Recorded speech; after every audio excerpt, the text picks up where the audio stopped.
Hala, mag-igib tayo ng tubig sa sa neighbor natin kasi walang agas dito sa sa MC.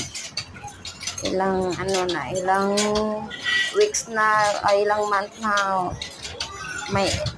may tubig pero konti lang. Kaya nga nag-igib ng tubig sa poso.